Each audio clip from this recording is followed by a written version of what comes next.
Good morning. The following is a test of the microphone brought to you from the loft. One, two, three. Three, two, one. Test complete.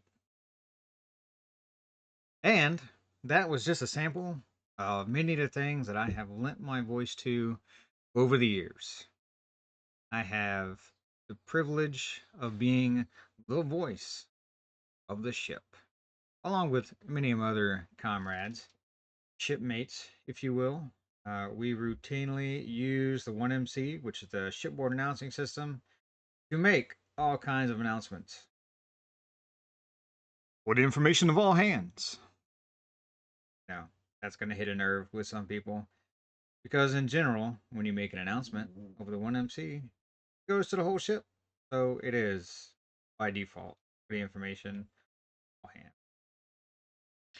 Some of the other work that I've done over the past in my career include what I like to call reveille.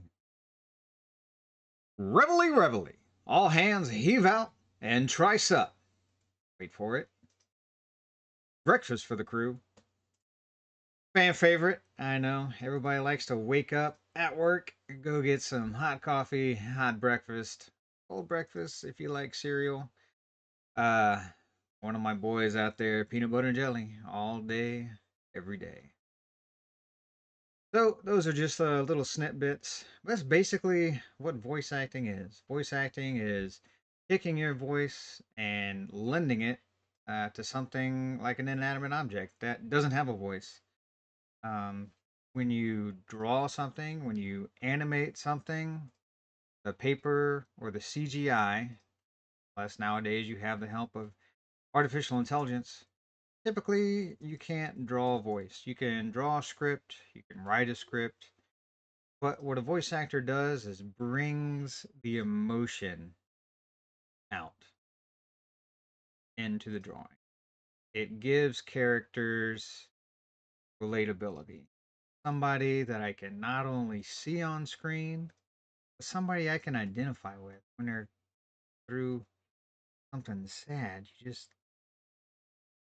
gotta be able to have that tone in your voice that just says, this is not great. Everybody can relate to that character. That character is building up inside, and you're just, oh, you can't wait to get it out. It's not only excitement, but it can be just angry, and you want to be able to portray that through the use of your voice. Not just for dry eyes. Benstein is monotone, which has become famous. Some people are known for this niche that they fit into with their voice.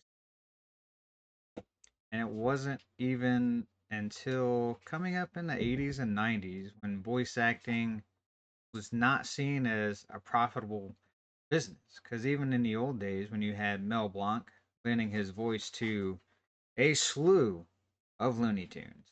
And for those of us that are at least as old as I am, we remember waking up early, getting excited, going downstairs, turning on the TV, having to choose between three channels, because there were three channels.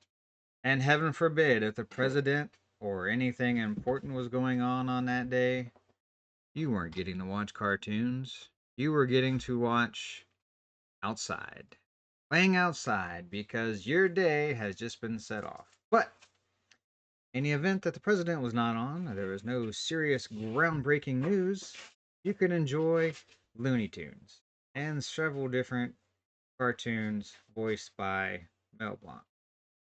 He was great. A lot of people don't even realize all the different voices that he had, from Bugs Bunny, Daffy Duck, Tweety Bird, all of those, if you can believe it or not, with a work. And speaking of one man, I alluded to it before, Robin Williams, who started voice acting when it was not so popular, had an agreement with the company that he made a movie with that he would do the movie purely for the enjoyment of the children. Now think about that. An entire project, And this project ended up being a series, ended up being a video game, it ended up being on TV for years to come. And all he wanted was the enjoyment out of it. He said, "Hey, I love what I do. The character's great, but don't use me for advertising. Don't use me for marketing. And I'll do this for you." Guess what? He was the biggest blue star to hit back in the day, and they ended up using him for marketing because we've all seen the previews, we've all seen the posters. He was larger than life. He was big. He was blue, and he was very well animated. The genie goes through so much emotion, so much character growth through him and through the other characters that they use. It is just inspiring. That, my friends, is what I'd like to do.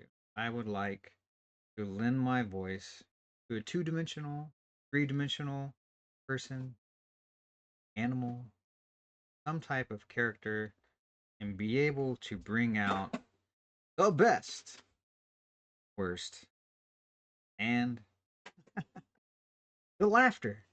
And there's laughter in all kinds of different forms. You have to be able to do a heroic laugh. You have to be able to do a villainous laugh. And not only do the laugh, but like, ha. They have different syllables, different tempos, different pitches. And that's why it's highly advised that you get a voice coach. I was looking at some of these voice coaches online doing master classes. You get master classes anywhere from Natalie Portman. Y'all know Natalie Portman. And we also all know Samuel L. Jackson. I don't know how well I could voice kid shows and cartoons with his voice acting tips, but you just know when you hear that voice, it's gonna be good. It's gonna be in your face, and it's catchy. Very, very famous. As soon as you hear these voices, you know what you're gonna get. And we need more. We definitely need more voice actors and people that can bring themselves to the screen. So that's my intro. Part of what never made it the other day because my microphone was off. Come to find out, it was working on my OBS, but on the computer, the settings were turned off. So everything that I was saying, unfortunately, never made it. I'm just up here.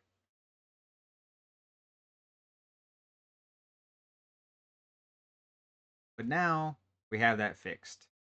Thanks to my boy, Kevin! A little Home Alone reference. Sorry, but I did do that. And before we sign off, there's one of my favorite things to lend my voice to on a ship. A little something I like to call flight quarters. Are you ready? Flight quarters, flight quarters. All hands man your flight quarters stations for launch of Liberty Call 25. All hands topside, stand clear after frames 50. Remove covers topside, throw no articles over the side. Flight quarters. And that, my friends, is a good intro. Better than what I did the other day because we have sound. And if you can think of anything else related to being a veteran, relating to voice acting, any helps, tips, suggestions that you may have, I'm all ears. But until next time, Liberty Call, Liberty Call.